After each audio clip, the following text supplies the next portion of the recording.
자, 노비 이야기를 시작하기 전에 먼저 질문 먼저 드려야겠습니다. 노비 하면 어떤 이미지가 먼저 떠오르세요? 남창희 씨 같은 이미지지. 남창희 씨 같은 느낌? 약간 여리고 보호해줘야 될 것 같고 아니죠. 시키면은 거절 안 하고 아니죠. 잘할 것 같고. 아니 창희 씨가 약간 열심히 사니까. 노비들은 네. 뭔가 힘이 더 셀 것 같고 일을 잘할 것 같고. 막, 그거는 근데 단어가 머슴이라는 단어나 마당새라는 단어에 어울리고 그런데 그 여린 사람이 어떻게 남을 위해서 뭔가를 하죠? 그래서 슬픈 겁니다. 목숨이 왜냐면 내 의지대로 되는 게 아니라 이 노비의 생사가 그 집안에 있지 않았나요? 그렇죠. 생사 여탈권이 주인에게 있는 사람들. 아마 이렇게들 많이 알고 계시죠? 네. 자, 이렇게 우리가 노비하면 다 이렇게 불쌍한 사람들, 정말 저 밑바닥에서 죽지 못해 사는 사람들, 이렇게 생각을 이제 하는데, 자, 이걸 시작으로 한번 얘기를 해보죠. 지금 이제 이렇게 말씀하신 것들이 보통 사극에서 많이 이야기를 하는 노비에 대한 이야기인데, 저는 이 사극에 불만이 좀 많아요. 왜요? 사실과 다른 부분들이 네, 왜 많나요? 사극을 만들 때 저한테 안 물어보느냐고.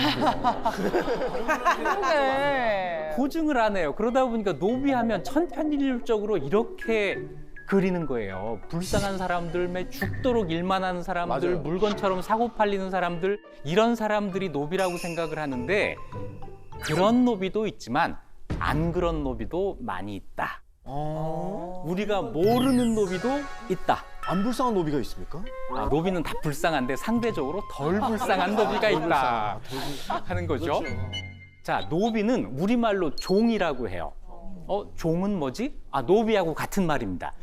자, 이 종 가운데 남자 종, 사내 종을 노라고 하고 여자 종, 계집종을 비라고 하는 거예요. 그래서 노와 비를 더해서 노비. 처음 알았어. 이렇게 되는 거고 우리말로 할 때는 남녀 구분 없이 그냥 종 그러면 돼요. 자, 노비 첫 번째 특징은 자기 의지로 살 수 없는 사람, 뭐냐면 자유가 없는 사람들이에요. 그래서 자기 의지와 상관없이 태어나서 노비가 되고 죽을 때까지 누구에겐가 종속이 되는 거예요. 남이 시키는 수단, 이런 삶을 살게 되는 겁니다. 자유가 없다. 두 번째 특징, 성씨가 없어요. 여러분 다 성 다 있죠? 예. 우리 대한민국 국민 성이 다 있는데 노비는 성씨가 없어요. 자, 우리 대한민국의 한국인의 성씨 가운데 가장 많은 성씨. 김이박. 맞아요. 우리 교수님의 김씨. 두 번째가 저의 이씨. 김이박. 이렇게 많은데 이 성씨를 우리가 언제부터 썼느냐면 삼국시대부터 썼어요.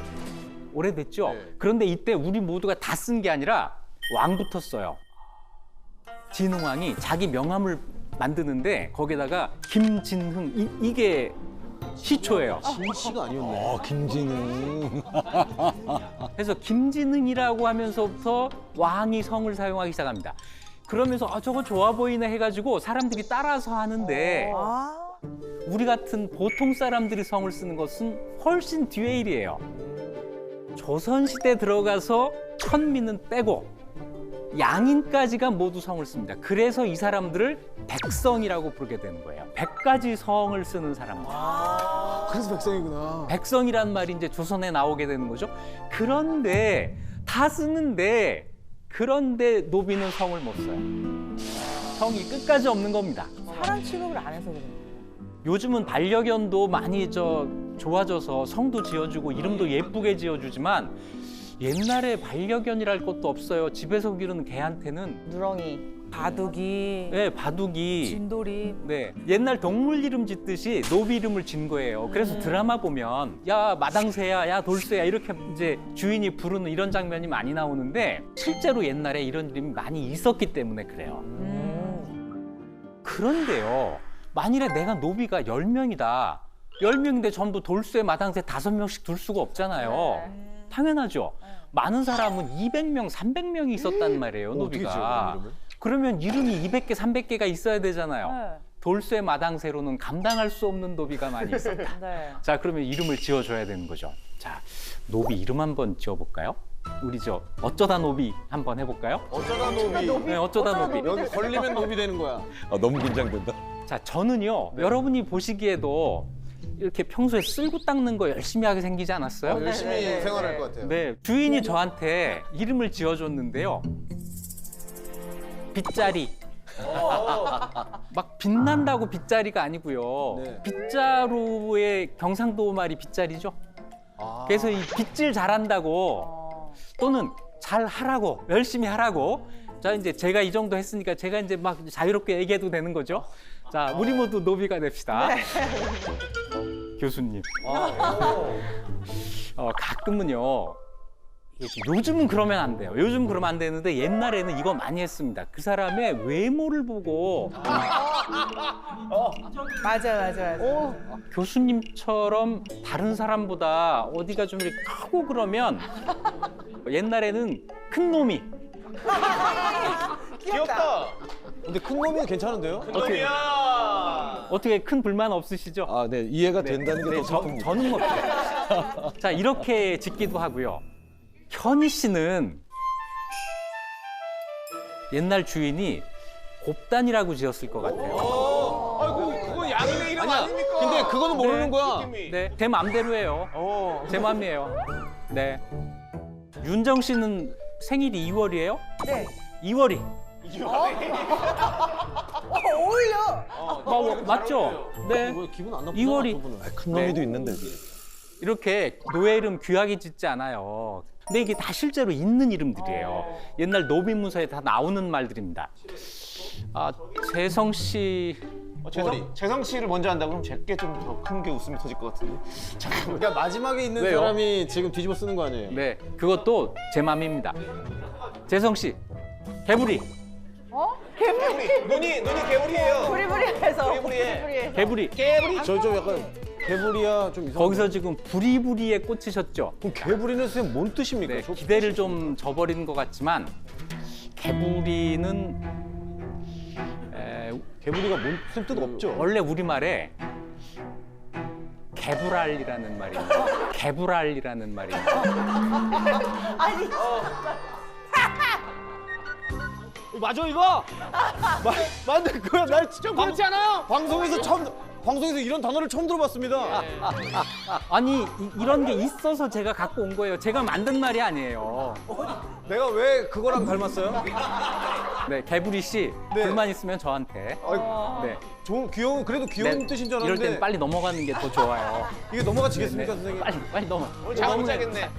집에서 나올 때 내가 어떻게 알았냐고 이런 일이 생길지. 이름이 있는 게 어디예요? 그다음에 참 없나 봐.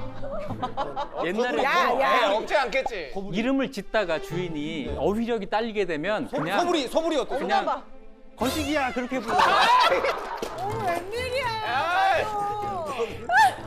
개불리가 낫지 않아요? 이런 자, 정도면? 아니 개구리보다는 거시기가 낫지 차라리. 그래서 뭐 곱단이, 이월이, 개불이, 거시기 막 이렇게 짓는데 이렇게 우리가 말을 할 때는 그냥 말을 하지만 써야 되잖아요. 네. 왜냐하면 문서에 적어야 이름을 쓰는데 아직 훈민정음이 있어도 그걸 쓰진 않았기 때문에 이걸 한자로 써야 돼요. 한자로. 개구리를요? 한자로. 네, 한자로 개불이 쓸 수 있어요. 이 중에서 제일 쓰기 어려운 것은 제 이름이에요. 빗자리. 빗자리. 순한글. 빗자가 한자가 없잖아요. 그래서 빗광자를 써놓습니다. 그래서 저는 광자리라고 쓰고는 읽을 땐 빗자리라고 읽는 거예요. 쓸 때는. 자, 어쨌거나 자 이제 본론으로 돌아가서 성은 없고 이름으로만 불리는 사람들. 이게 노비의 두 번째 아하. 특징입니다. 그러네. 세 번째, 노비는 돈이 된다. 돈이 돼요?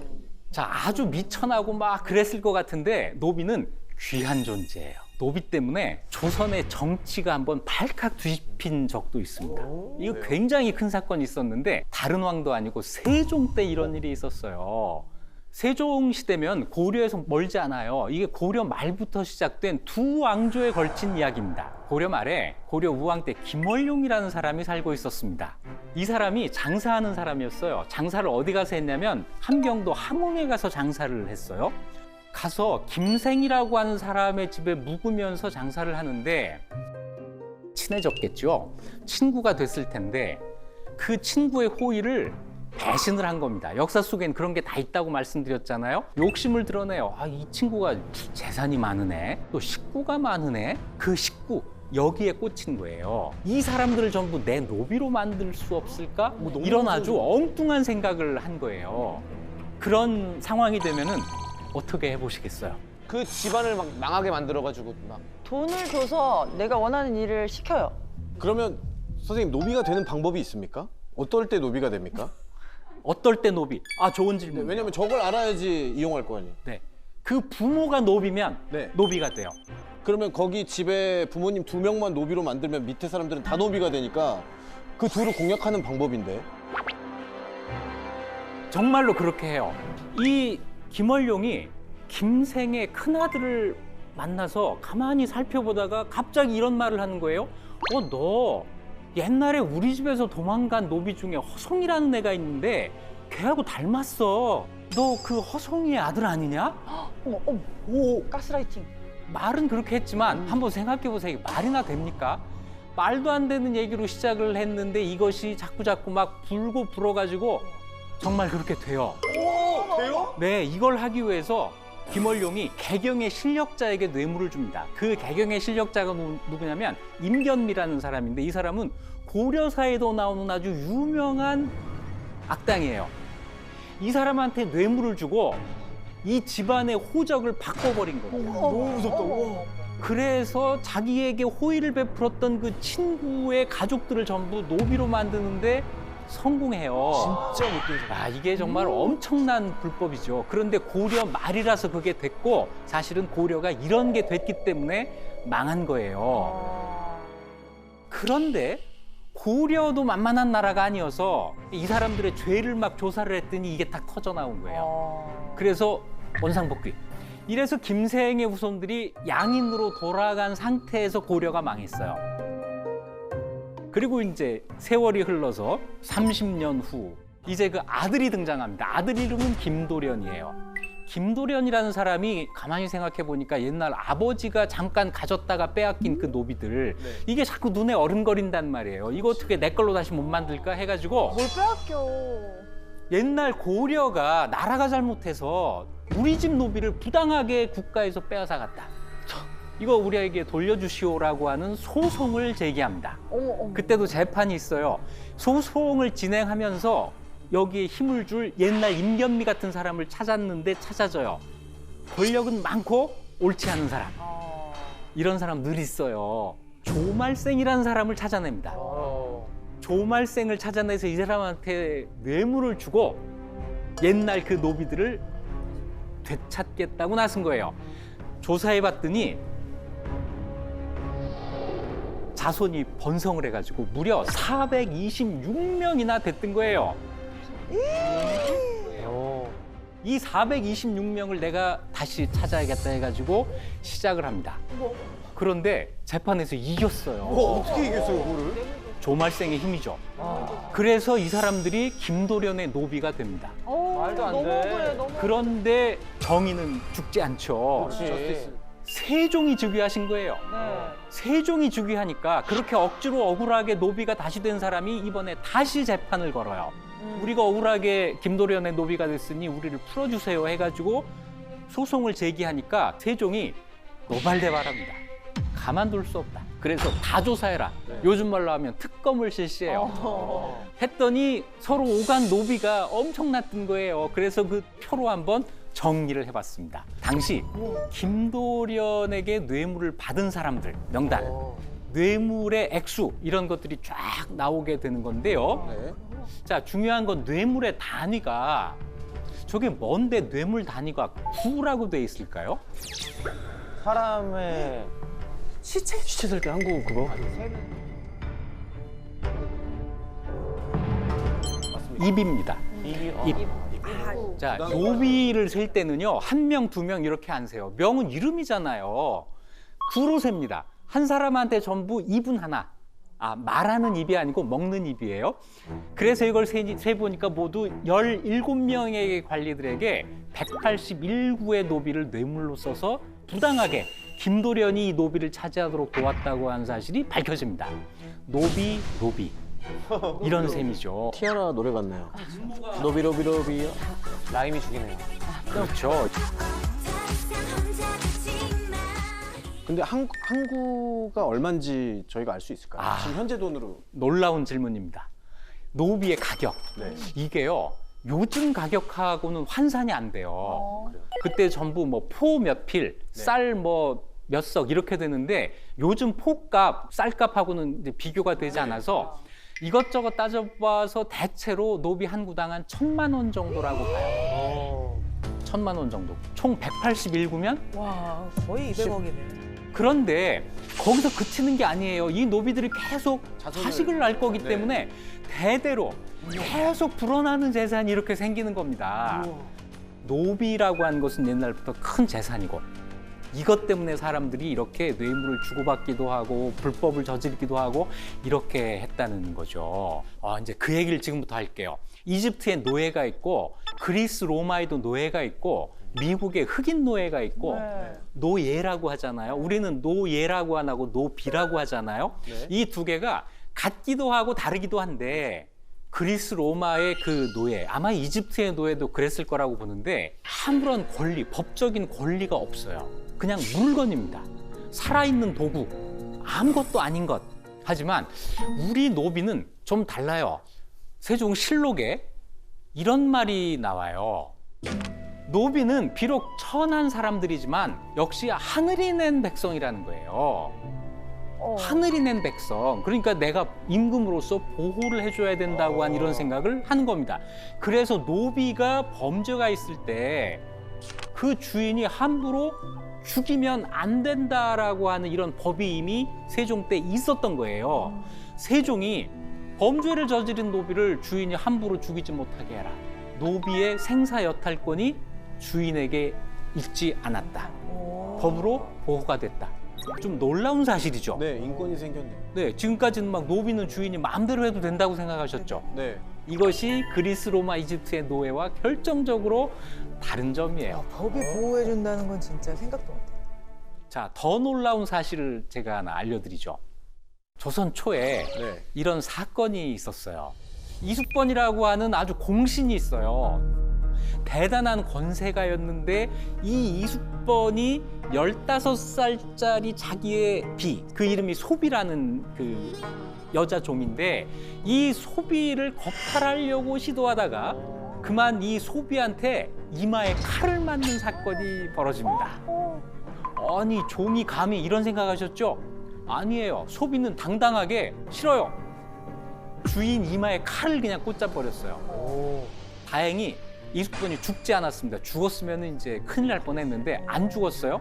그래서 이 소비가 주인을 해치려 한 죄로 처벌을 받게 됐는데 어떻게 처벌할지를 왕과 세종이에요. 신하들이 모여서 상의를 해요.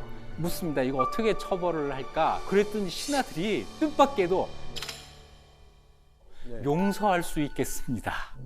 상전의 이마를 칼로 찌른 것은 잘못된 거지만 그럴 만도 했지 않습니까? 그건 좋아졌네. 이숙번이 잘못한 거예요. 네. 이렇게 얘기를 한 거예요. 와. 꼭 세종만의 문제가 아니라 그 당시 신하들이 전부 여기에 동의했다는 거예요. 조선은 신분을 엄격하게 따지는 나라였고 아래 신분 사람이 위 신분 사람을 해치는 것을 엄격하게 처벌하는 나라였지만 주인이 부당한 한 어떤 행동에 대해서는 노비도 저항할 수 있다. 이 손을 들어준 거예요. 이 노비를 하나의 물건으로만 생각했다면 절대로 있을 수 없는 일이죠. 그런 상태에서 노비 출신의 시인이 등장합니다. 시인이요? 네, 이 시 쓰는 시 쓰는 시인. 김홍도의 그림 중에 도강도라는 그림이 있어요. 강을 건너가는 배를 그린 그림인데 김홍도가 그림을 그렸어요. 그 위에 시가 한 수 쓰여 있습니다. 어떻게 저 위에 시가 있지? 그 시의 제목은 동호라는 시예요. 동쪽 호수에 배가 떠 있는 이 그림을 이제 가지고 시를 쓴 겁니다. 동호의 봄물결은 쪽빛보다 푸다. 또렷하게 보이는 건 두세 마리 해오라기. 노를 젓는 소리에 새들은 날아가고 노을 아래 산빛만이 강물 아래 가득하다.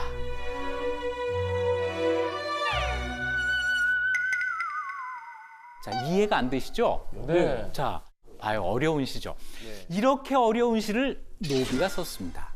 이 노비의 이름은 정초부. 성이 정씨고 이름이 없어요. 초부라고 하는 것은 나무꾼이라는 뜻입니다. 정씨 남꾼이라고 하는 이름으로 아마 예명 같아요. 노비한테 공부는 정말 먼 세상 이야기예요. 노비가 공부를 하다니. 그런데 정초부는 어떻게 노비의 신분으로 글을 배우고 시까지 썼을까요? 주인집 그 아들 공부할 때 어깨너머로 배워요. 그런데 너무 총명했던 거예요. 아마 주인집 아들보다 진도가 더 먼저 나간 것 같아요. 그런데 이 주인도 너그러운 사람이었어요. 이걸 뭐라고 하지 않고 그냥 공부를 하게 만들었습니다. 같이 공부를 하도록 해줬는데 당대 저명한 시인들의 작품을 모아놓은 병세집이라는 문집이 있는데 거기에 정초부의 시가 무려 11편이나 실렸어요. 재능이 어마어마했네. 네. 재능을 죽이지 않고 살릴 수 있던 거죠. 이게 중요한 거예요. 자, 그 주인이 여춘영이라는 양반이었는데 여춘영은 정초부를 친구처럼 대했다고 합니다. 정초부가 죽은 다음에는 묻어주고 돌아오는 길에 정초부를 그리면서 시를 써요. 그 시도 남아 있습니다. 저승에서도 나무하는가?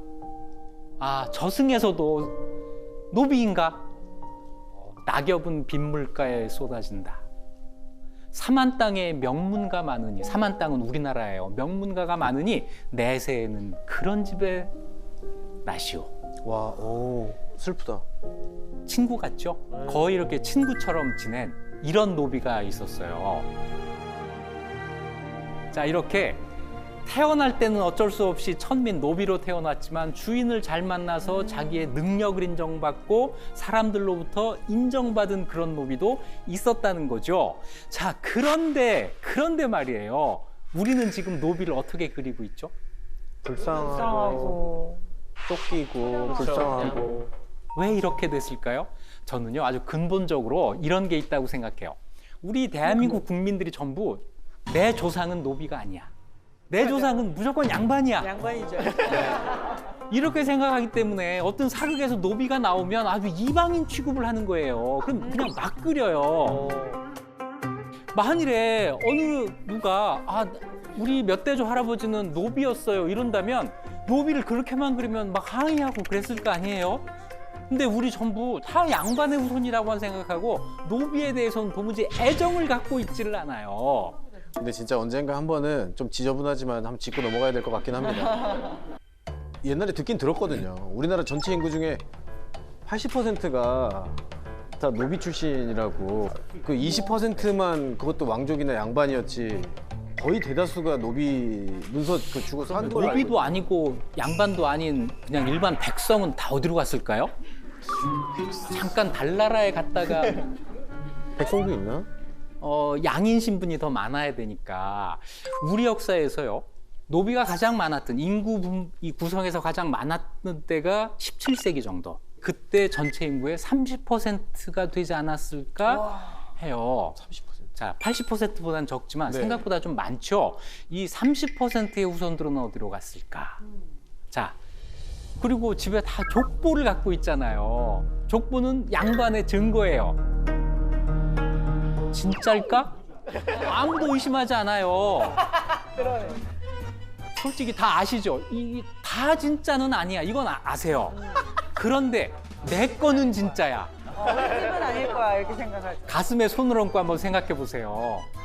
조선시대 노비들은 성이 없었기 때문에 족보도 만들 수가 없어요. 족보가 없는 사람도 지금 있어야 되는 겁니다. 그런데 우리 다 있으니 이게 어떻게 된 일이죠?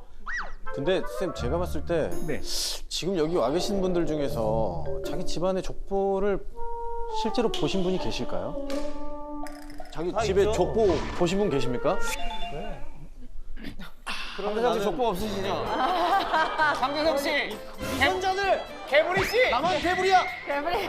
개구리 씨 족보 실제로 없죠? 본 적이 없는데 족보 본 적 있어요? 있죠. 자, 노비 후손들 어떻게 됐을까?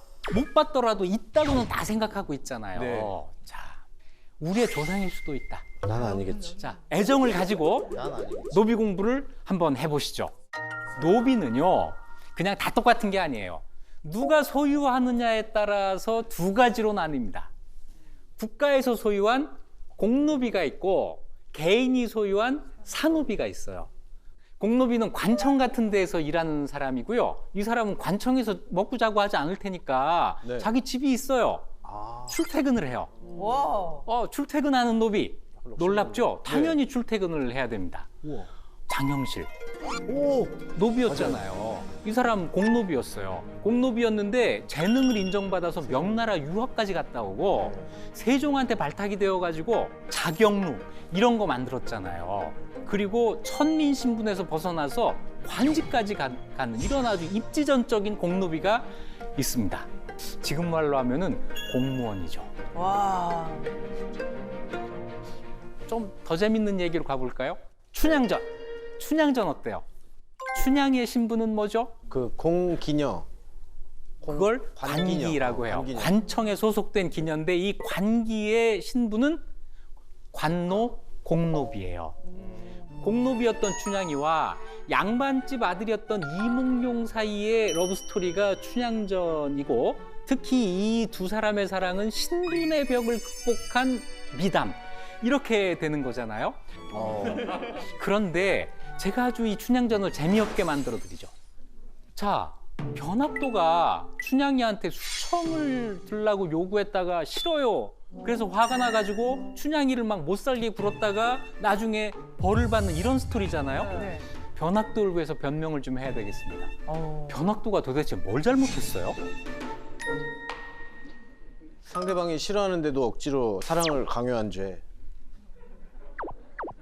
아, 그거는 죄가 돼요. 죄가 되는데 그렇다고 해서 이렇게 욕먹을 죄는 아니죠. 그거는 달리 얘기하면 살아난 죄예요. 짝사랑 죄는 아니잖아. 이거군요. 변학도는 죄가 없어요. 제가 볼 때는요. 정작 벌을 받아야 될 사람은 따로 있어요. 이거 누구일 것 같아요? 그렇게 치자면 이몽룡이. 네. 왜? 왜요? 보세요. 변학도는 지방관입니다. 변학도가 관기인 춘향이에게 수청을 들어라라고 요구하는 것은 너의 임무를 다해라라고 얘기를 한 거예요. 명령을 했으니까 춘향이는 그걸 거절하면 안 돼요. 자, 그렇다면 변학도는 관기가 말을 안 들으면 어떻게 해야 돼요? 그래, 너 싫으면 관둬? 이러면은 이건 관리가 아니죠. 처벌해야 돼요. 그래서 감옥에 집어넣고 처벌을 한 거예요. 변학도는 자기가 할 일을 그냥 한 겁니다.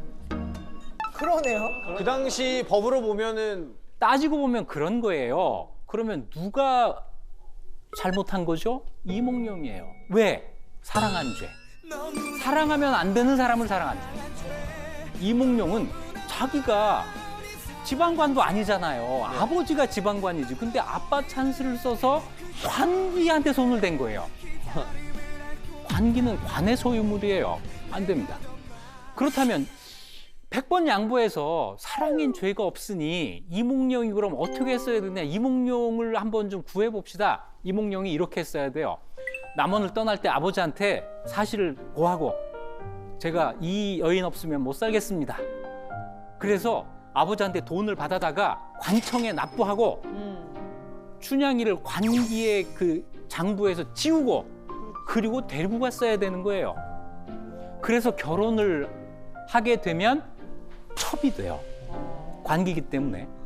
이것이 이몽룡이 할 수 있는 최선인데 이몽룡은 기다려 그러고 간 거예요. 나쁜 놈이네. 그렇죠. 파렴치한 놈. 아버지한테 안 혼나려고 하고 자기 집 돈 안 쓰려고 하고 그냥 아우 좀 찌질한 사람이었네요. 공노비에는 관기 같은 것도 있다. 관노, 공노비 얘기 또 하나 해볼까요? 세종대왕. 오늘 세종대왕 많이 나오시네요. 좋아요, 세종대왕. 네, 세종대왕 좋죠. 근데 이건 세종대왕의 슬픈 이야기입니다. 뭐지? 네. 세종대왕 임금이 되셨잖아요. 근데 세종대왕의 장모와 처제들은 어떻게 살았을까? 떵떵거리면서. 피바람이 있어요. 왜요? 왜죠? 태종이 죽고 세종이 왕이 된 게 아니라 태종이 살아있을 때 아들한테 왕위를 물려준 거예요. 물려줘 놓고 이 아버지가 아들을 계속 감시를 해요. 그런데 여기에 걸려든 사람이 세종이 아니라 세종의 장인이었어요. 심온이라고 하는 사위가 왕이 되면서 동시에 영의정이 되고 그러면서 중국과는 사신이 돼요. 세 가지 경사가 났다고 막 좋아하고 있었는데 심온이 명나라로 출발하는 그날 서울 도성이 텅 비었다는 거예요. 왜? 사람들이 전부 시몬을 배웅하는데 나가는 바람에. 이걸 보고 태종이 가만두면 안 되겠다. 그래서 이 시몬이 명나라에서 돌아오는 그 길에 바로 붙잡아다가 서울로 압송해서 죽여버렸어요. 영모. 영모의 혐의를 씌워서 사돈집을 아주 도륙을 내버립니다. 그리고는 세종의 장모는 관노를 만들고 처제들이 있는데, 그러니까 세종의 왕비의 여동생들 역시 관노를 만들어요. 세종이 왕이 됐는데도 아버지가 그렇게 한 거에 대해서 이런 반부 말을 못해요. 효자라서 정말 세종이 답답할 정도로 아버지의 이 처분을 그냥 받았어요. 그래서 관노가 되는데, 관노가 이제 어느 관청에 배속이 될 거잖아요. 이 관청의 책임자는 정말 난감했을 거예요. 조선시대 변방에 어떤 관리가 귀향을 가잖아요. 그럼 귀향 온 그 사람을 관리하게 된 지방관은 정말 난처해지는 거예요. 이 사람이 언제 풀려서 서울로 올라가서 그렇잖아요. 근데 잘해주면 또 안 돼요. 잘해주면 너 아부하는 거지. 이런단 말이에요. 그래서 아주 이러지도 못하고 저러지도 못한 상황이 늘 있는데, 이 경우는 정말 그 중에서도 어려운 최악의 경우였을 거예요. 자, 이런 여러 가지 공노비들이 있습니다. 우리가 몰랐던 노비의 세계가 있는 거죠. 야. 자, 그 다음에 우리가 아는 노비의 세계가 있습니다. 사노비, 개인에게 딸린 사노비. 그런데 개인에게 딸린 사노비 가운데에도 두 가지 종류가 있어요. 주인집에 같이 사는 노비, 주인과 따로 사는 노비. 여러분이 만일 노비라면 어느 쪽으로 가시겠습니까? 따로 살고 싶어요. 따로 살고. 저는 숙식 제공. 난 따로. 숙식 제공이 좋은 게 식비랑 이게 굳어요. 개구리 이름은 정말 잘 지은 거예요. 정말 잘 지은 거예요. 이게 개구리하고 무슨 상관입니까? 정말 목이 다워요. 몸이 다 네. 자, 사노비에는 이렇게 두 가지가 있어요. 하나는 주인과 같이 사는 노비, 이걸 솔거노비. 외거노비는 주인과 따로 살면서 자기 논밭 경작하고 그 수확물 가운데 정해진 만큼 주인에게 바치고 나머지는 전부 자기가 가져요. 그럼 왜 거지? 자기가 갖는 것이 자기 재산이 될 거 아니에요. 그러니까 외거노비는 아마 굉장히 열심히 일했을 거예요. 돈도 많이 벌 수 있어요. 그렇죠. 아마 목까지 탁탁 닿게 일을 해서 그걸 전부 내놔라, 이게 정해졌을 텐데 내고 남겨야 되니까 정말 일을 굉장히 열심히 했을 거예요. 자, 솔거노비는 주인집에 같이 살아요. 같이 살면서 정말 최소한의 의식주를 제공받고 정말 무제한의 노동을 하는 재성 씨가 되려고 하는 이런 노비가 있는 거죠. 개구리 씨. 아직 네. 구체적인 시스템을 못 들어가지고 네. 계약서를 아직 못 봤어요. 외거 스타일이에요. 솔거노비는요, 정말 더 비참한 건 최소한의 가정도 꾸릴 수가 없었습니다. 아 진짜 최악이네요. 식구들이 모여서 살 수가 없는 거예요. 모여서 살다가도 주인이 바뀌는 경우에, 그러니까 주인이 죽고 자녀들에게 상속이 될 때, 이때 이제 n분의 1로 다 균분 상속이 된단 말이에요. 아, 이 사람하고 이 사람은 가족이니까 한 집으로 몰아줘야 돼. 이런 거 없어요. 그러니까 이산 가족이 되는 거죠. 뿔뿔이 흩어져야 되는 거예요. 그 솔거노비의 비참한 사례 하나 지금 들어보죠. 금계필담이라고 하는 야사에 나오는 이야기입니다. 홍원필이 장가를 갔는데 장인이 아주 대단한 사람입니다. 영의정까지 지낸 송질이라고 하는 사람의 딸, 그러니까 송씨죠. 송씨 부인하고 결혼을 했는데 결혼한 첫날 홍원필이 희선을 제압하려고 약간의 무리수를 둬요. 그런 거 있지. 지금도 그런 거 있죠. 신혼방에 여종이 이제 음식상을 들고 왔는데 네. 갑자기 그 여종의 손을 덥석 잡은 거예요. 앞으로 남자가 하는 일에 참견하지 마. 이런 걸 한번 보여주려고 한 거죠. 그랬더니 송씨 부인이 예상과는 다르게 덤덤하게 아무렇지도 않게 그냥 지나간 거예요. 그래서 성공했구나. 나중에 이제 종이 부인이 보낸 선물이라고 하면서 상자를 하나 갖고 와요. 기대를 하면서 그 상자를 딱 열었습니다. 정말 소스라치게 놀라는데 왜요? 뭐가 들어있었을까요? 신체 일부. 귀. 귀. 귀나 막 이런. 손을 잡았으니까. 아, 잡은 손, 잡힌 그 손. 에 너무 무섭다. 맞아요. 네? 맞아요. 그 손. 그 손을 잘라서 보낸 거예요. 그 손을 잘라서. 어떻게 이해했어? 너무 내가 한 거 무서워요. 아니에요. 내가 한 거 아니라고. 네, 참고로 한 가지 말씀드리면 손이 잘린 그 여종은 송 씨의 종이었을 거예요. 네. 왜냐하면 그때는 결혼을 하면 남자가 여자 집에 가서 살았기 때문에 이 송 씨의 홈그라운드였을 거고 거기에서 시중을 들었으면 그 집안의 노비였을 겁니다. 자기 종의 손을 자른 거죠. 자, 이럴 경우에 법적인 처벌이 어떻게 될까요? 처벌이 없지 않았을까요? 법으로는 처벌이 돼요.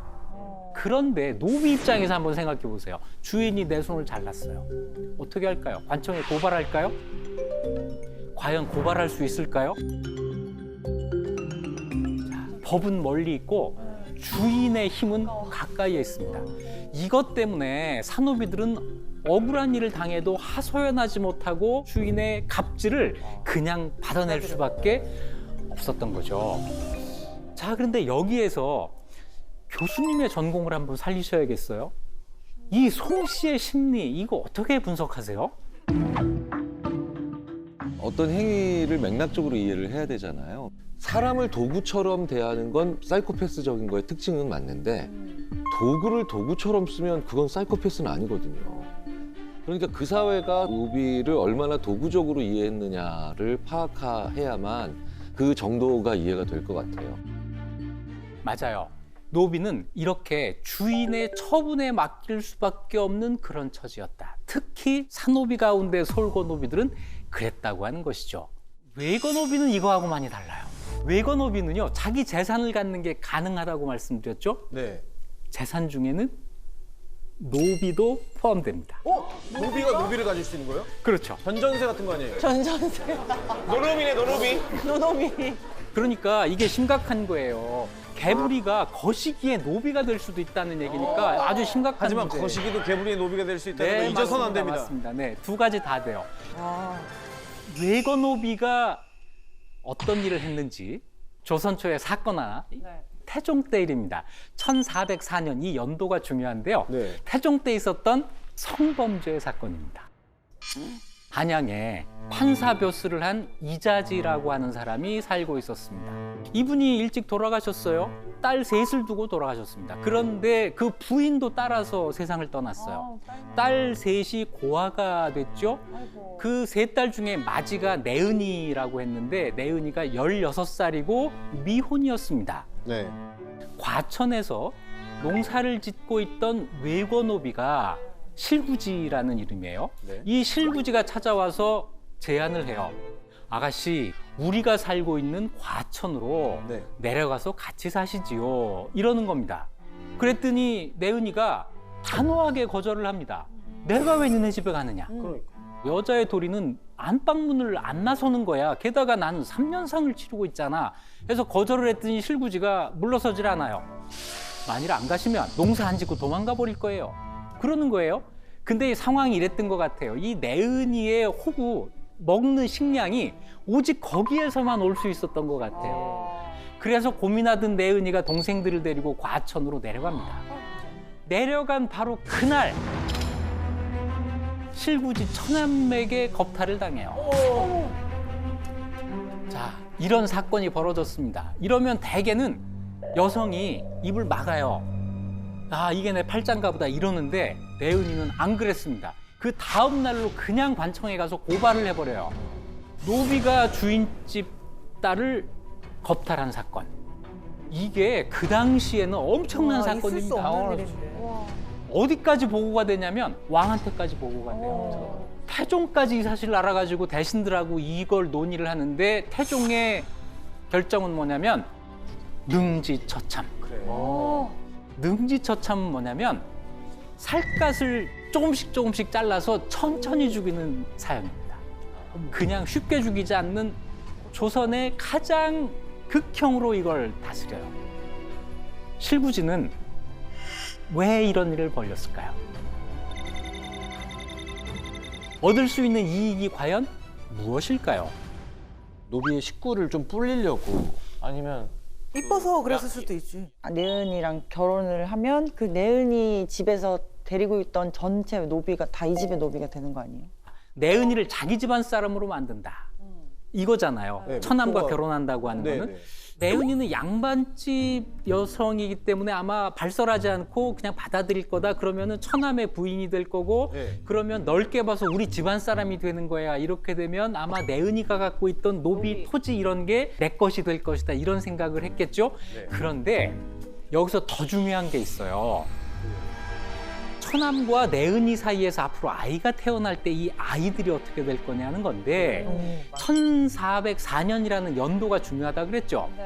1404년 그 시점에서의 법을 보면 남자 노와 양인 여성 사이에서 태어난 아이는 양인으로 한다.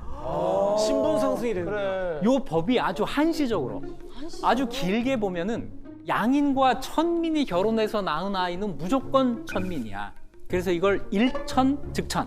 그러니까 부부 중에 하나가 천이면 즉 천이다. 이게 아주 오랜 법인데 고려 말부터 1405년까지 아주 한시적으로 이런 법이 적용될 때예요. 야. 그러니까 실구지가 생각할 때는 내은이가 내 처남댁이 되면은 거기에서 태어난 아이는 천민이 아니고 노비가 아니고 양인이 되는 거예요. 노비를 끊을 수 있겠군요. 그렇죠. 그렇게 되면. 처남을 통해서라도 넓게 보면 우리 집안에 양인이 이제 나올 수 있다고 하는 엄청난 그림을 그린 거예요. 이건 정말 엄청난 죄입니다. 삼강오륜을 어긴 죄. 조선에서는 이게 반역죄하고 동급이에요. 그래서 사형, 능지처사 이렇게 된 거죠. 외거노비 뭔가 다르죠. 네. 우리가 생각하는 노비가 지금까지 솔거노비였었네요. 노비, 사노비 가운데 솔거노비였다는 거죠. 훨씬 더 독립적이었다. 대구에 사는 양반 유예원에게는 아들 넷과 딸 셋이 있었습니다. 아들의 이름은 유치, 유유, 유연, 유사였는데 장남 유치와 막내 유사는 이 사건 전에 이미 사망했고 사건의 주인공인 둘째 유유는 백 씨와 결혼했지만 3년간 아이가 없이 지내다가 어느 날 가출을 하고 돌아오지 않았습니다. 첫째 형님이 죽고 둘째 형님이 사라지자 유유보다 12살 아래의 동생 유연이 장남 역할을 떠맡게 됩니다.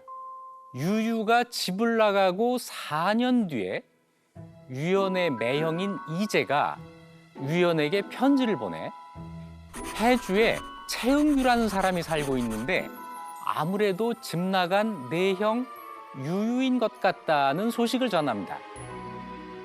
유연은 깜짝 놀라 노비를 해주로 보내 형님을 모셔오려고 했지만 심부름을 갔던 노비들의 말이 서로 달랐습니다. 어떤 노비는 유유가 아니라고 하고 어떤 노비는 유유인 것도 같다고 한 거죠. 그러는 사이에 최은규가 서울에 와서 매형인 이재를 만납니다.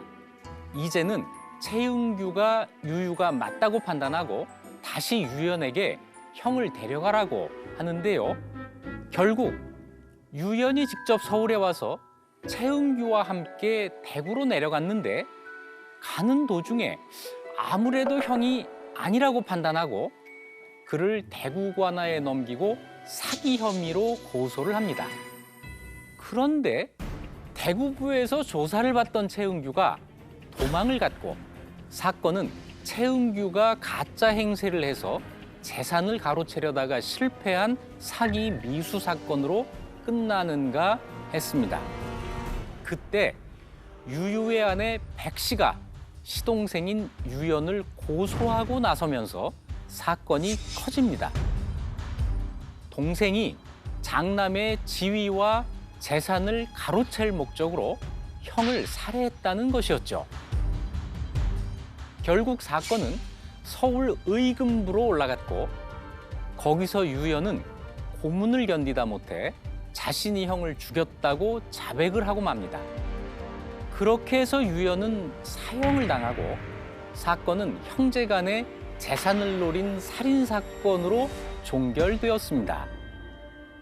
그런데 이번에는 동생에 의해 죽은 것으로 되어 있던 진짜 유유가 나타납니다.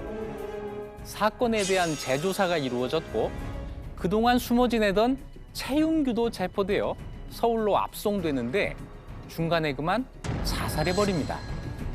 그런데 같이 체포된 채윤규의 처가 이 모든 일이 유유 형제의 매형인 이재가 꾸민 것이라고 실토했고 범인으로 몰린 이재가 고문 끝에 목숨을 잃으면서 사건은 종결됩니다.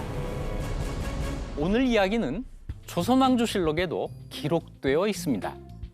유연을 처형했던 1564년의 명종실록과 이재가 죽은 다음해인 1580년 선조실록의 말입니다. 그만큼 국가적으로 관심을 끈 사건이었다고 할 수 있습니다. 하지만 실록 말고도 이 사건에 대해서 기록한 두 편의 글이 더 있습니다. 그런데 이 두 글은 같은 사건을 보는 관점이 전혀 다릅니다. 먼저 이항복의 유연전은 사건이 종결된 대로 이재가 주범이라는 입장인데요. 이항복은 유연의 처 이씨의 주장을 토대로 유연의 억울한 죽음을 알리고 그 억울한 죽음을 가져온 조선의 사법제도에 대해 반성하는 계기로 삼고자 했습니다. 유유 사건을 다룬 또 한편의 글은 권득기의 이생 송원록입니다. 이생의 원통함을 하소연하는 글이라는 뜻입니다. 여기서 이생은 이시생을 가진 선비라는 뜻인데요.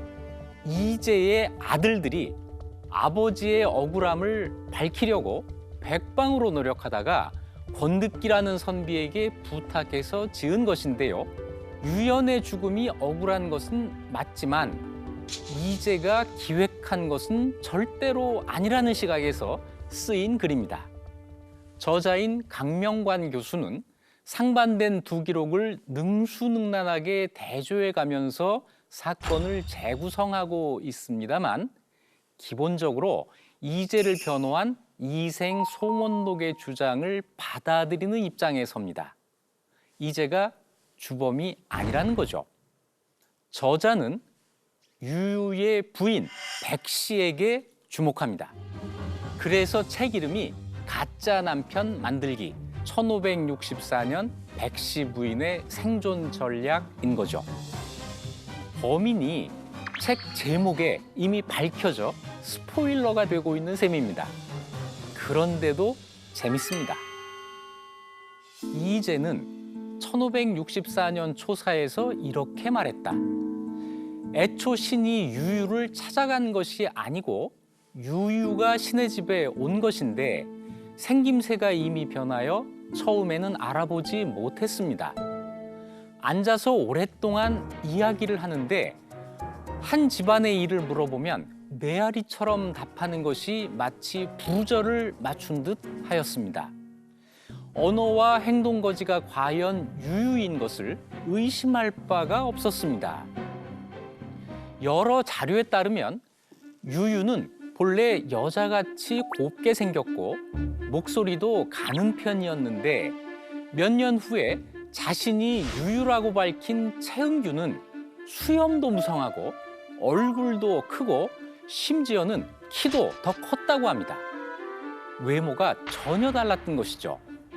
이 사건의 흐름에서 중요한 것 중 하나가 33살의 성인이 실종된 지 4년 만에 가짜가 나타나 진짜 행세를 했는데 매형과 친동생조차 이 가짜를 알아보지 못했다는 것입니다.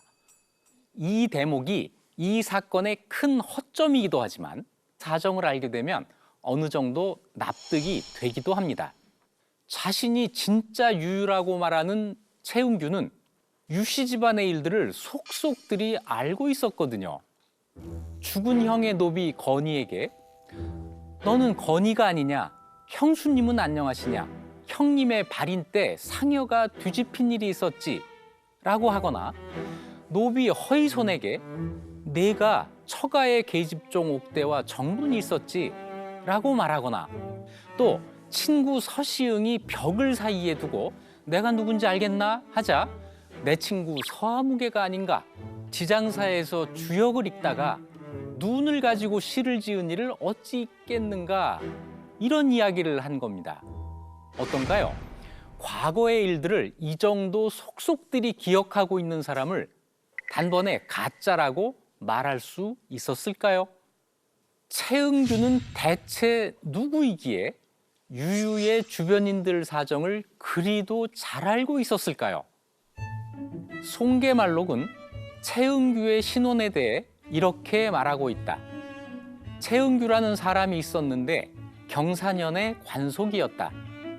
일찍이 유유의 여종에게 장가들었으므로 그 집안일을 엿보아 속속들이 알고 있었다.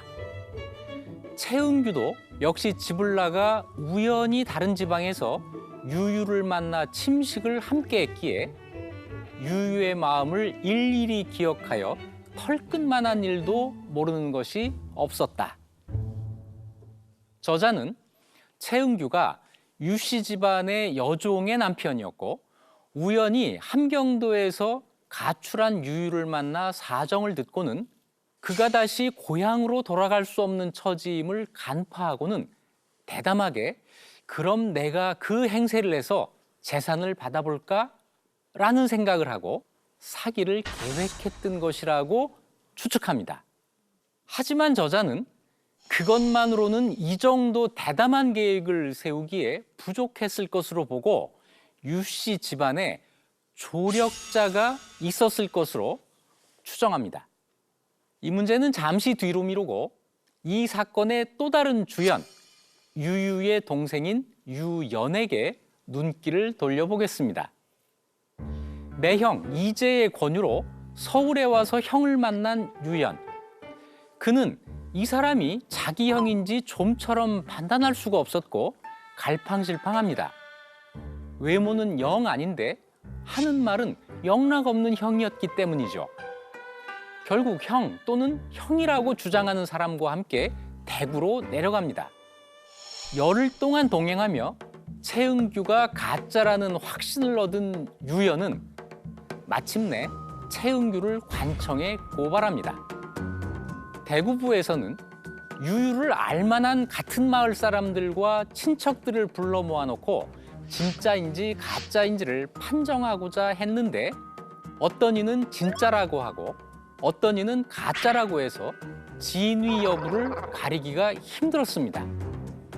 이때 유유의 부인 백 씨가 유연이 최응규를 묶어서 대구부로 넘겼다는 소식을 전해 듣고는 내가 그를 만나지 못하게 하는 것은 무슨 마음에서 그러는 것인가 라며 항의했습니다.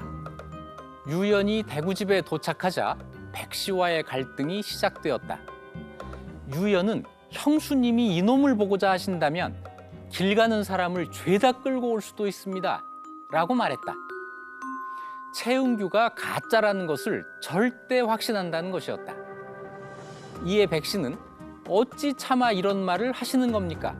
단부는 도련님 앞에서 차라리 죽으렵니다 하고 즉시 마루 아래로 몸을 던졌다. 유연과 백 씨의 갈등이 폭발하기 시작했던 것이다. 여기서 중요한 사실은 백 씨가 아직 최응규를 만나지 않았다는 점인데요. 오랫동안 남편을 기다리던 백 씨 부인은 이재의 집에 유유가 왔다는 소식을 듣자 곧장 편지와 버선을 보냈었습니다. 그리고 그 후 몇 번 더 서신을 주고받긴 했지만 두 사람은 아직 얼굴을 마주한 적은 없습니다. 그런데도 최응규가 남편이라고 믿고 있었고 그래서 시동생 유연과 다투게 되었던 것이죠. 하지만 유연의 입장에서도 형수가 수상하고 서운한 건 마찬가지였습니다. 백 씨 부인은 최응규와 편지를 주고받은 적이 있습니다. 이 편지의 내용과 특히 필체는 최응규가 진짜 유유인지 아닌지를 밝히는 중요한 증거가 될 수 있잖아요.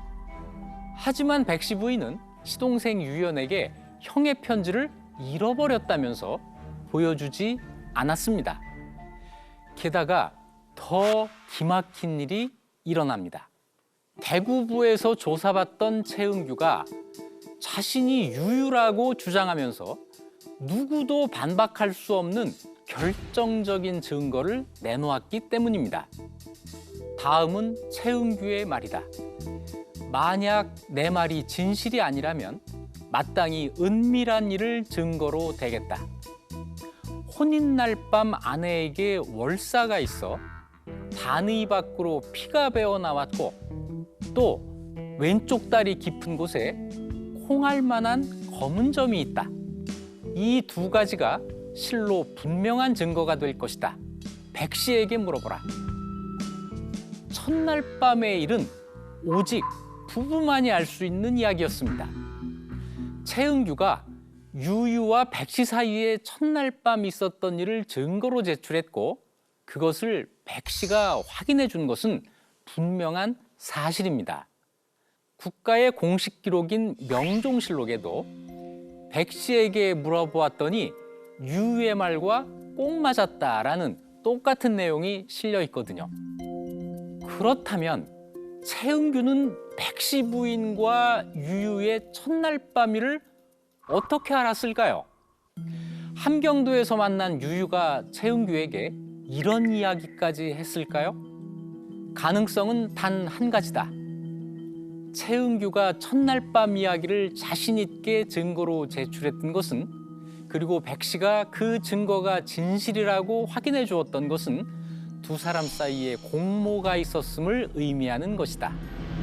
앞에서 잠시 미뤄두었던 조력자가 여기서 등장하는 것이죠. 저자는 해주에서 온 최은규와 대구에만 머물렀던 백 씨 부인이 처음부터 내통했다고 보기는 어렵다고 말합니다. 그렇다면 두 사람은 언제 공모했을까요?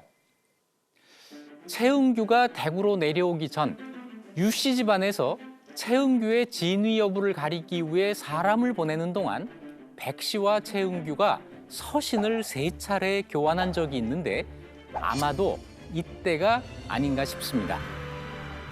그런데 의문이 드는 것이 백 씨가 미리 내통했던 사이도 아닌 최은규와 단순 서신만으로 어떻게 이렇게 큰 일을 꾸밀 수 있었으며 대체 왜 이런 일을 벌였을까 하는 것이죠. 이 사건을 백 씨의 눈으로 볼까요? 백 씨는 남편이 집을 나갔을 때 나이는 아마 30대 초반, 신부는 양반, 그리고 자식은 없었습니다. 남편의 가출로 인해 백 씨의 입장은 더할 수 없이 난처해졌는데요. 조선에서 남편 없는 여성이 살기란 만만치가 않은 일이었거든요. 백 씨는 어떻게든 유 씨 집안에서 살 방법을 찾아야만 했습니다. 백 씨는 사건의 중심에 있는 사람이었다.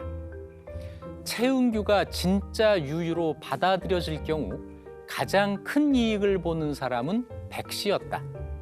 자신의 새 남편 최은규는 적장자의 지위와 봉사권 및 재산을 갖게 될 것이었다. 어떻게 보면 유유 사건은 남편과 자식이 없는 여성이 살아남기 위해 기획한 처절한 생존 전략일 수도 있다. 백 씨가 곤경에 처해 있던 차에 유유를 자처하며 남편 행세를 하는 사람이 아들까지 데리고 나타나자 그가 가짜든 진짜든 상관없이 무조건 유유로 만들기로 결심했을 가능성이 큽니다. 편지로 이런 내용을 사전에 공모하고 최은규가 대구부에서 가짜임이 밝혀질 위기에 처하자 부부가 아니고서는 알 수 없는 내용을 확인해 주면서 최은규를 변호했던 것이죠.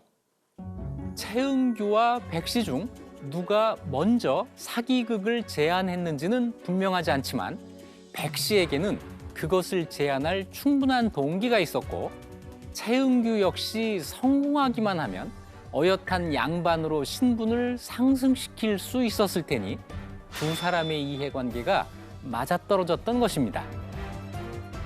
대구부에서 이루어진 신문에서 최은규는 차츰 일관성을 잃기 시작했고 그 와중에 틈을 타 도주하고 맙니다.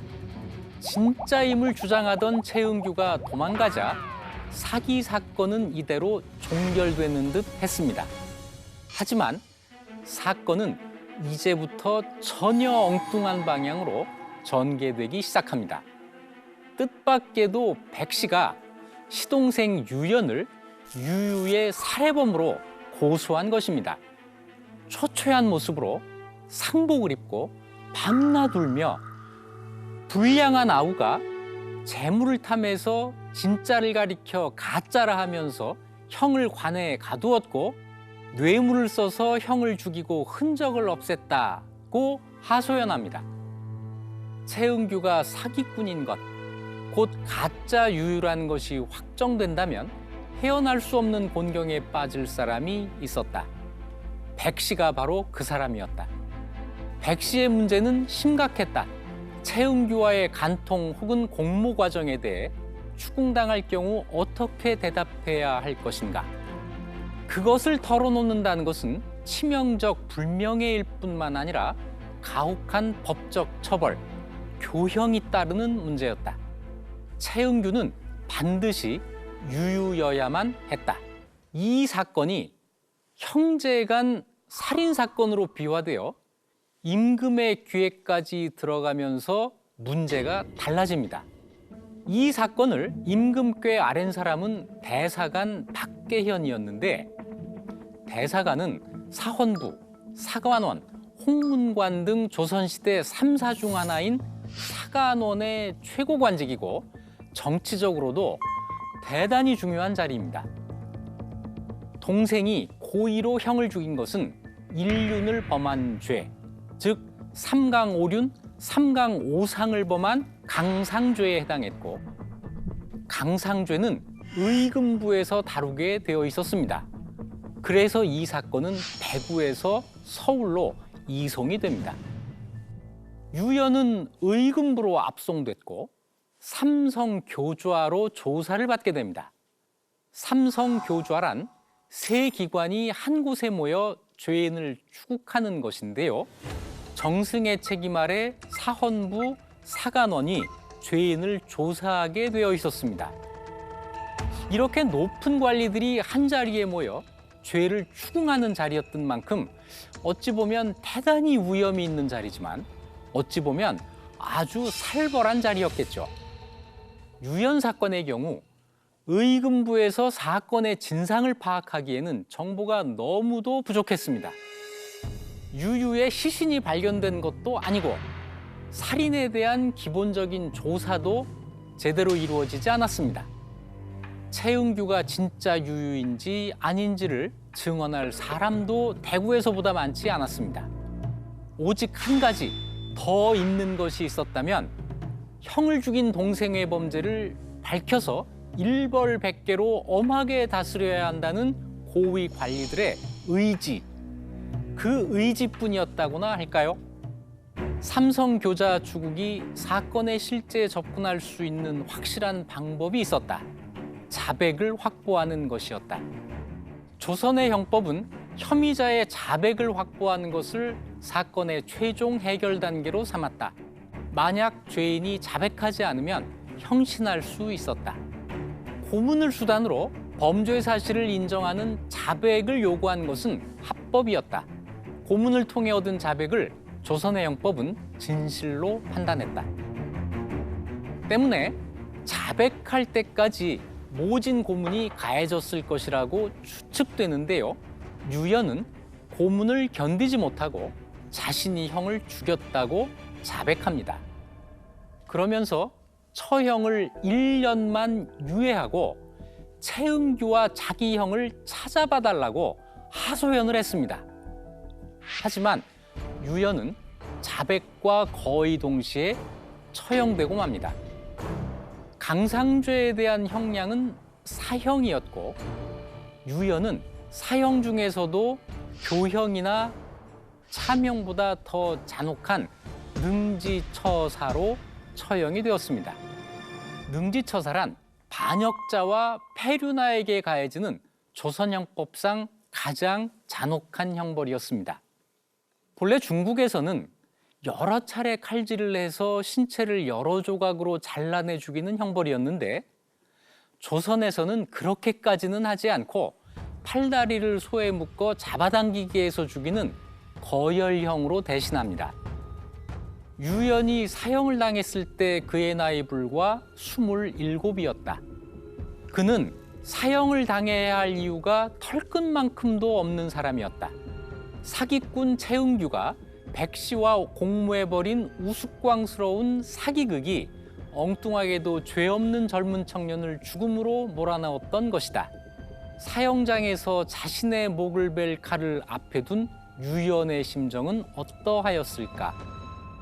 저자는 억울한 죽음을 앞에 둔 유연의 심정을 물었지만 저는 뒤에 유연이 억울하게 죽었다는 사실이 밝혀진 다음 그를 죽음으로 내몰았던 사람들이 어떤 심정이었을지를 묻고 싶습니다. 실제로 유연의 재판에는 허점이 많았습니다. 사건의 객관적 증거라고 할 만한 것을 찾아보려는 노력은 전혀 없었죠. 최은규가 진짜 유유인지 밝히려 하지 않았고 유유가 진짜 죽었나도 확인하지 않았습니다. 유연이 형을 죽인 것이 사실이라면 당연히 시신을 찾는 절차가 있어야만 했습니다. 하지만 그런 절차 자체가 없었어요. 살인이 이루어진 장소에 가서 어떤 방식으로 살인이 이루어졌는지를 확인하지도 않았고 살인에 사용된 도구를 찾아보지도 않았습니다. 현장 검증을 안 한 거죠. 더 안타까운 것은 이 사건과 가장 가까운 거리에 있었고 최은규와 공모했을 것이 거의 확실한 백씨에 대해서는 단 한 번도 조사하지 않았다는 점입니다. 사족 여성을 신문하는 것은 어려운 일이었다. 조선은 사족을 존중하는 사회였고 특히 사족 부인의 경우는 범죄가 강상과 실행에 관계된 것이라야만 비로소 구곡이 이루어졌다. 백씨 역시 의심스러웠지만 그가 강상죄를 범한 것도 실행한 것도 아니었다. 그래서 그녀를 의금부에 가두고 조사할 수가 없었던 것이다. 이는 아무래도 양반가의 여성에 대한 조선시대의 금기가 작동했기 때문인 것 같습니다. 양반가의 여성을 형장에 앉혀놓고 남편과의 일을 세세하게 물어봐야 하잖아요. 게다가 최은규가 가짜라면 양반가의 여성이 외간 남자와 내통을 했다는 걸 밝힐 수밖에 없는데 그것은 가문의 커다란 수치였기 때문에 백씨 집안에서 그 사실이 밝혀지는 것을 극구 피하려고 했을 겁니다. 유연이 처형된 뒤 백씨는 원했던 것을 모두 얻게 됩니다. 유유가 동생에게 살해당한 것으로 되었으므로 자신은 공식적으로 과부가 되어 총부로서의 권한을 행사할 수 있게 되었습니다. 총부로서의 권한을 이용해서 백씨는 후사를 지명합니다. 이제 유씨 가문을 이을 방법을 생각해야만 했다.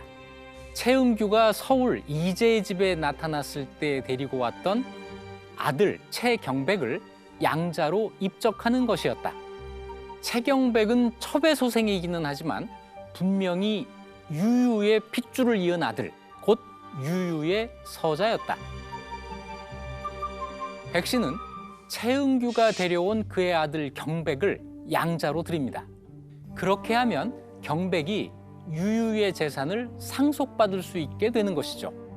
가짜 유유인 최은규와 그의 부인 춘수는 자신들의 아들을 순순히 백씨에게 양자로 보냈을까요? 물론입니다. 최은규의 입장에서도 자기 아들이 유유의 핏줄이 되는 것은 경제적으로 엄청난 이익이 되는 것이기 때문에 입양을 거절할 이유가 없었을 것입니다. 유연이 처형당한 것으로 사건은 종결됩니다.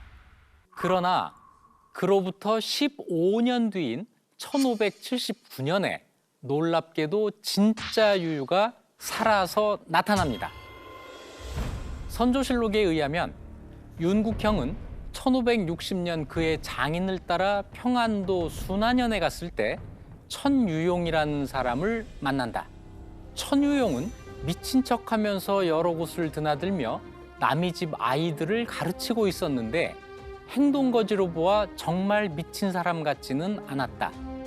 윤국형은 그 뒤에 경상도를 왕래하면서 유유의 친구들을 만나 물어본 결과 천유용이 유유와 너무도 같다고 하여 유유가 생존해 있을 것이라고 판단했다. 이것이 선조에게 재조사를 요청한 근거였다. 윤국형은 젊은 시절 우연히 천유용이라는 사람을 만나고 그가 유유일 것이라는 심증을 가지고 있었습니다.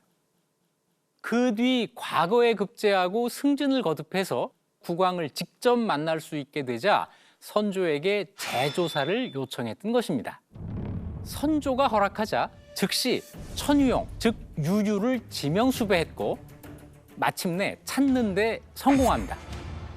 천유용을 조사한 결과 그가 진짜 유유임을 입증하고도 남았습니다. 유유가 살아있다는 것이 확인된 그 순간 이전에 고의로 형을 죽인 동생을 강상죄로 처형했던 것이 정당성을 잃게 됐죠. 조정에서는 당연히 15년 전 가짜 유유 사건에 대해 재조사를 하게 되었고 숨어 살고 있던 최은규를 잡는 데 성공합니다. 사건의 전모가 밝혀지려던 순간 최은규가 압송 중에 자살을 하고 그 뒤로 재조사는 철저하게 이루어지지 못했습니다. 무엇보다도 전날 최은규와 공모한 의심을 받기에 충분했을 백 씨에 대한 조사가 이번에도 이루어지지 않았습니다. 대신 최은규의 처 춘수의 증언이 결정적인 역할을 합니다. 춘수에 따르면 1562년 어느 날 난데없이 이재가 보낸 종 삼이가 나타나 최은규를 보고 유유라고 했다.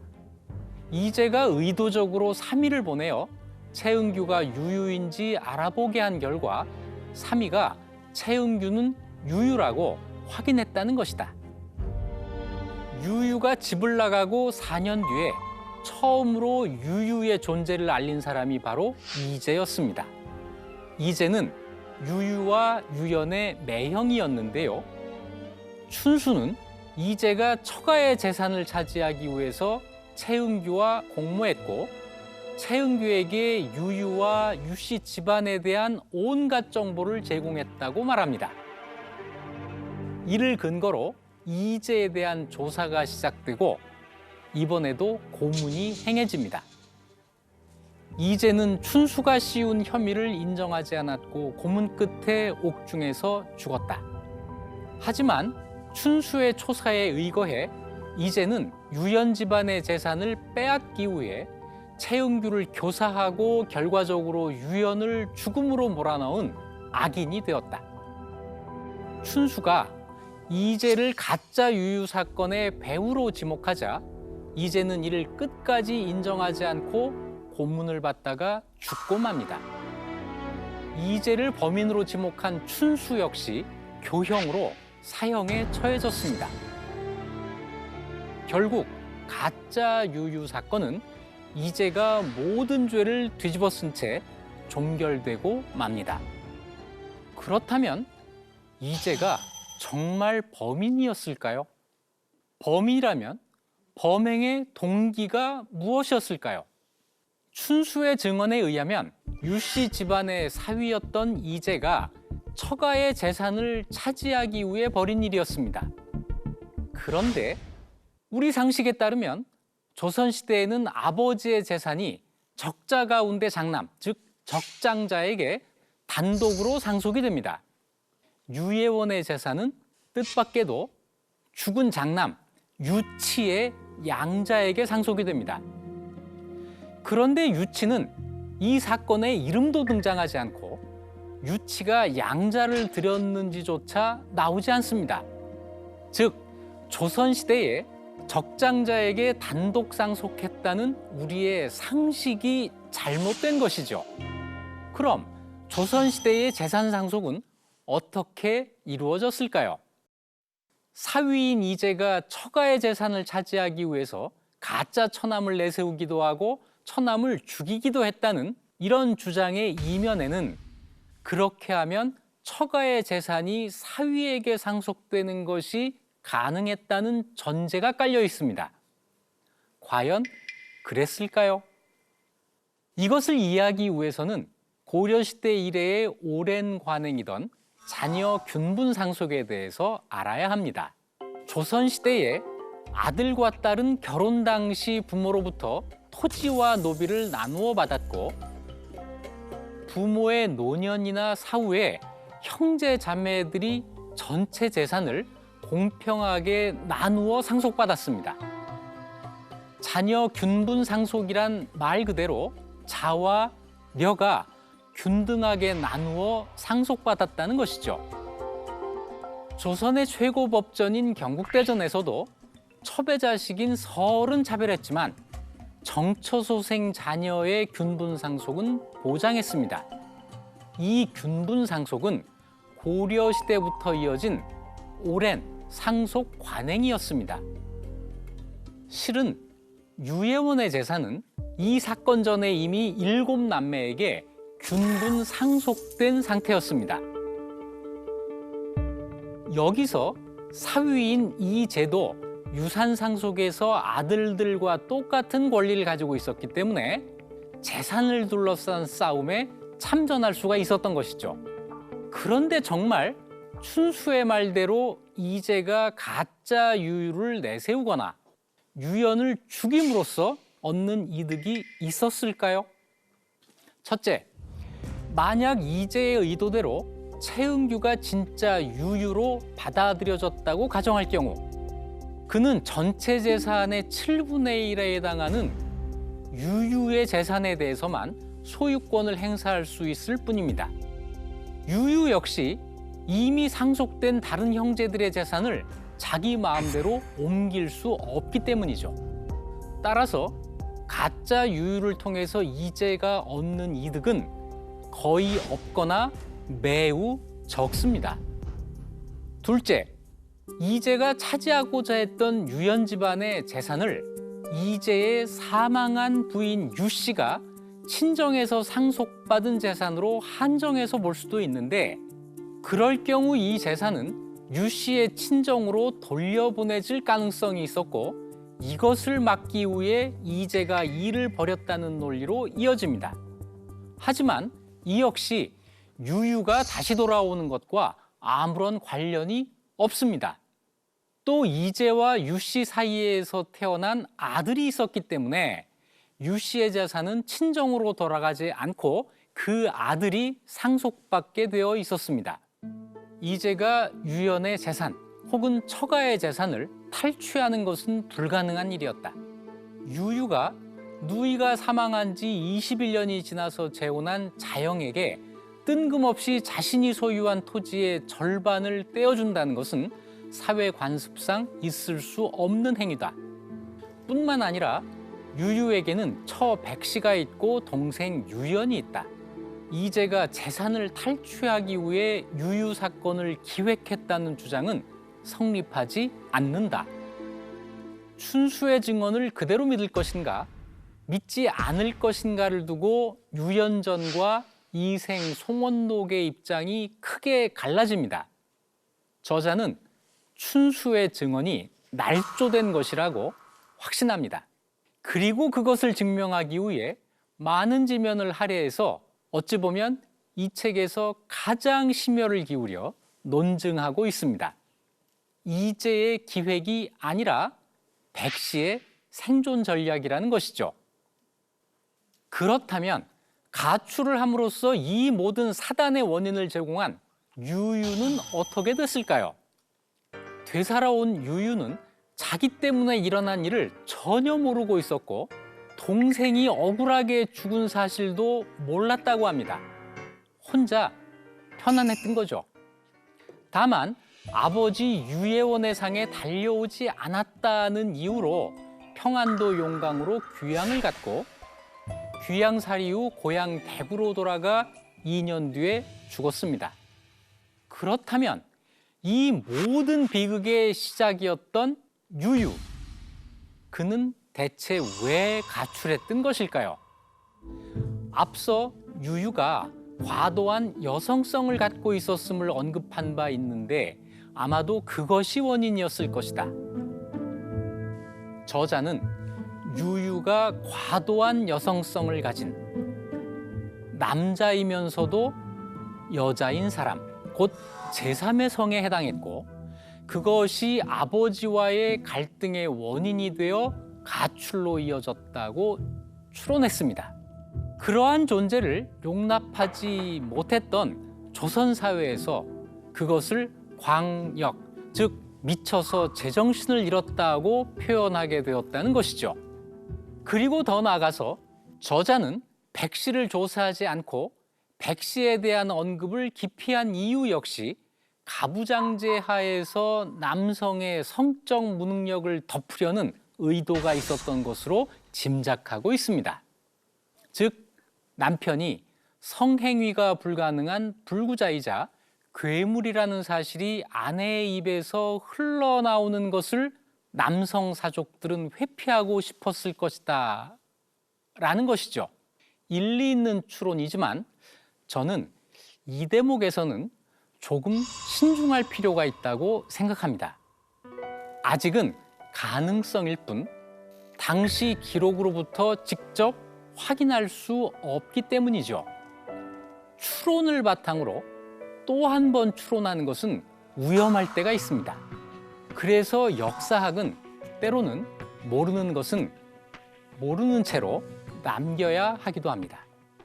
가짜 남편 만들기 1564년 백씨 부인의 생존 전략 재미있으셨나요?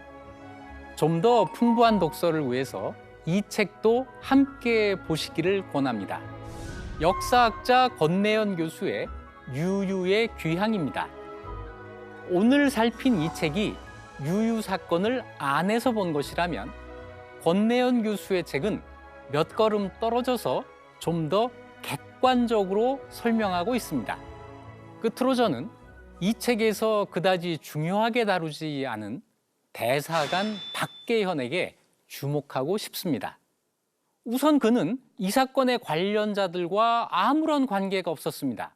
또 그는 권력자와 맞선 강직한 관료이기도 했습니다. 박계현은 왜 유연을 죽음으로 몰았을까요?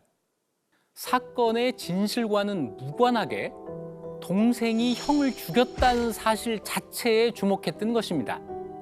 자신이 대사관으로서 이렇게 인륜을 무너뜨린 강상죄를 가벼이 지나쳐서는 안 된다고 생각했던 것이죠.